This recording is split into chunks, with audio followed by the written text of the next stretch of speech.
안녕하십니까. 뉴스와이드 캐시입니다. 오늘은 논란의 이슈가 되는 8구단 해체 잘못된 결정이다. 주한미군에 의존한 한국의 군 병력 규선은 신박하게 얘기하면 정신 나간 정책 결정이다. 이렇게 판단하고 있습니다.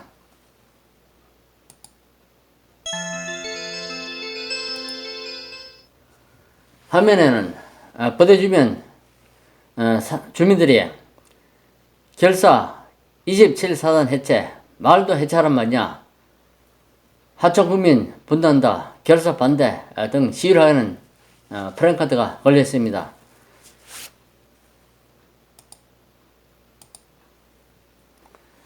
노무현 정권은 국방개혁 2020을 통해 2012년까지 전치작전권을 한국군이 독자 행사하도록 전환한 뒤 한미연합사를 해체하려고 했습니다.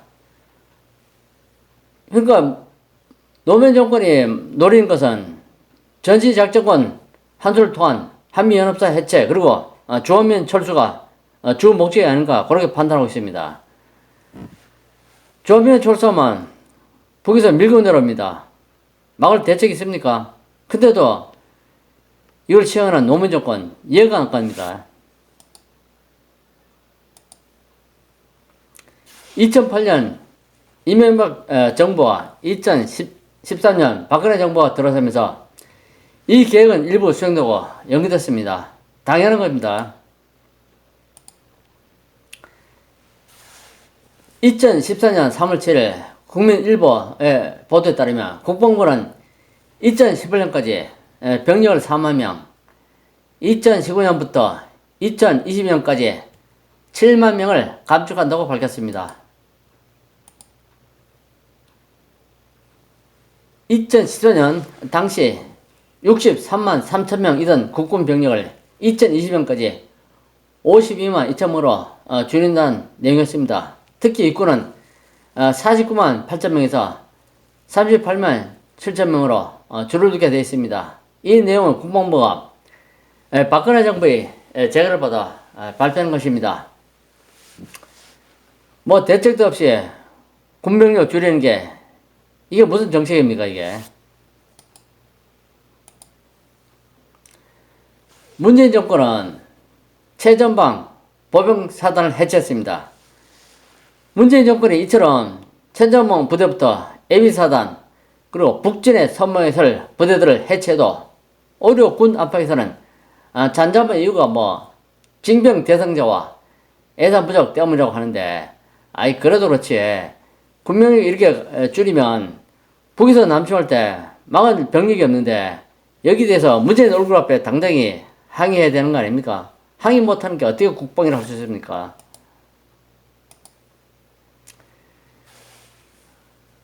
문재인 정권이 최전방 보병사를 해체했고 징병 대상자는 2014년부터 본격적으로 감소하기 시작했습니다. 2015년 33만 1000명이던 연간 입영 대상자가 2022년이면 23만 3000명으로 줄어든다고 합니다. 2039년에는 15만 명 이하가 된다고 합니다.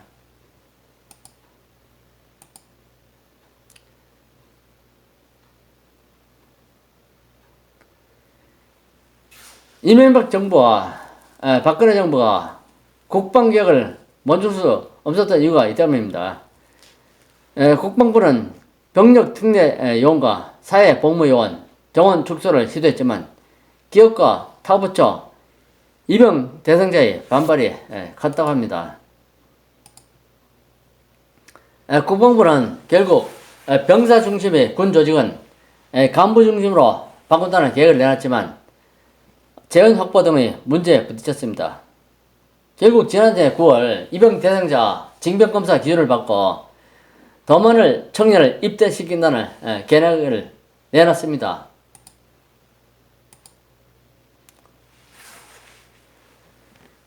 그리고 문재인 정권이 해체하는 부대는 다릅니다. 해당 부대는 최전방에서 비무장 지대를 지키는 부대, 26 기계화 보병사단, 2사단, 그리고 그들의 뒤를 지탱해주는 AB사단, 27사단, 28사단, 해안 경계를 맡은 사단, 23사단, 유사시 북진의 선봉에 설 부대, 20기계화 보병사단, 30기계화 보병사단이라는 점이 문제였습니다.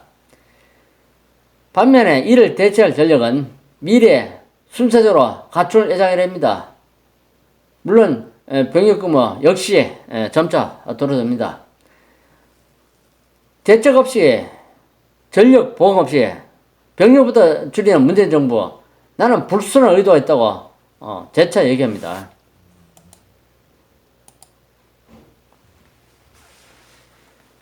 문재인 정권이 국방계획이 이전 정부와 순서가 다릅니다.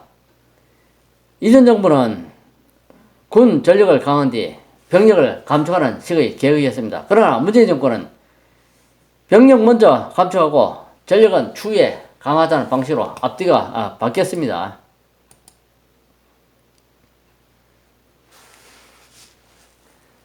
그래서 앞서도 얘기한 것 같이 문재인 정부 5년 동안 군 주요 병력 해체하고 군 전력은 나중에 강화하겠다는 정책은 친북성형 문재인 정부의 불순한 의도를 엿보게 한다고 재차 얘기합니다. 그리고 군 병력 해체하면서 남아도는 장기와 부사관을 전역시키는 이런 해체는 정말로 끔찍하다고 말할 수 있습니다. 그래서 본인이 생각하는데 병력 제한 감소로 인한 국방력 유지 방안이라고 5가지를 생각해 봤습니다. 현재 이 문제를 해결하려면 첫째, 복무기간을 2년 미만에서 3년으로 늘려야 됩니다. 육해공 똑같이 공통으로 3년으로 늘려야 됩니다. 병력 자원 감소하면서 군병력 줄이면서 군 복무기간을 2년 미만으로 다 줄인 문재인 정부, 이게 제정신입니까 이게? 멀쩡한 정신은 이런지 못합니다. 두 번째, 군 조직을 장교, 부사관, 기여부대로 편성해야 됩니다. 군 조직의 장교, 부사관을 계속적으로 충원, 드론, 로봇, 중장비는 탱크, 장갑차, 자주포, 차량 등으로 구성하여 군 조직 부대를 유지해야 됩니다. 또한 소방, 경찰 병력을 상비 군사력으로 양성해야 된다고 봅니다. 또 한국군도 요군 증집을 2024년부터 부분적으로 시행해야 된다고 그렇게 판단하고 있습니다. 이상 5가지를 한다면 병력 자원 감소로 인한 국방력 유지 방안으로서 적합하다고 본인은 판단하고 있습니다. 그리고 또 문재인 정부가 윤석열 정부로 바뀌었으면 그전 정부의 정책을 다시 평가하고 여기에 대한 대책을 세워야 함에도 앞의 정부처럼 부대 해체하고 해체 모의식 정책을 계속하는 것은 대한민국 국민의 기대를 저버리는 것이라고 봅니다. 이렇게 해서는 안 됩니다. 북한군 병력은 그대로 유지되는데 대한민국 병력만 해체 모여 하고 있으니 국민의 한 사람으로서 걱정으로 밤잠이 안 옵니다. 병력 제한 감소로 병의 자원이 줄여도 부대는 그대로 존속시키고 자주포, 탱크, 드론, 로봇 등으로 전력을 보강하고 장교, 부사관을 더 계속 충원하여 이런 식으로 나간다면 안보 위협을 최대로 줄일 수 있습니다. 그렇게 하지 않으니까 걱정이었습니다. 대책 없이 군병력 해체 모여 이 정책 잘못된 정책입니다. 이상으로 8군단 해체와 관련해 알아봤습니다. 오늘 준비한 내용은 여기까지입니다. 시청해주셔서 감사합니다.